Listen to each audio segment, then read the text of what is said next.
మొక్క అవుతుంది, కానీ మొక్క బతకదండి. ఆ మొక్కకు కూడా ఎన్నో విధాల సేవ చేసి నీళ్లు చేసి పోసి దాన్ని శ్రమ పడితే అవుతుంది. అటువంటి పుణ్యాత్ములు మన ముందు మరి నరేందర్ గారు ఉన్నారు. మరి వారి ఆత్మకు శాంతి చేకూరాలని మనం ఒక 3 రోజులు సత్సంగం ఏర్పాటు చేస్తున్నాం.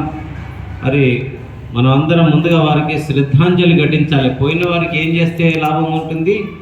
ఏం చేయలేము. ఈ ప్రపంచమే ఒక మాయ. ఒక మనిషి మన నుంచి పోయిందనుకోండి, మనిషి ఉన్నప్పుడు వారి విలువ తెలియదండి. ఒక మనిషి పోయిన తర్వాత ఆ మనిషి విలువ దేంతో మనం వెలగడతాం? ఏం చేసి వారి యొక్క రుణాన్ని మనం తీర్చుకోగలుగుతాం? కాబట్టి అమ్మ, నాయన, మన పెద్దలు ఎంతోమంది మన జీవితానికి మనకు సహాయం చేస్తారు. మనం పుట్టి పెరిగామంటే మన అమ్మ నాన్న సహాయంతో కదా మనం ఈ స్థితికి వచ్చాం.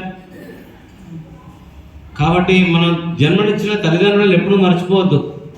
అట్లాగే మనకు నీడనిచ్చినటువంటి వాళ్ళను కూడా ఎప్పుడు మనం మర్చిపోవద్దండి. ఆశ్రయం ఇచ్చారు. కాబట్టి పుణ్యాత్ములు వారు ఎంత పుణ్యాత్ములు కార్తీక మాసంలో పోయారు చూడండి. కాబట్టి కార్తీకం అనేది చాలా పుణ్యం.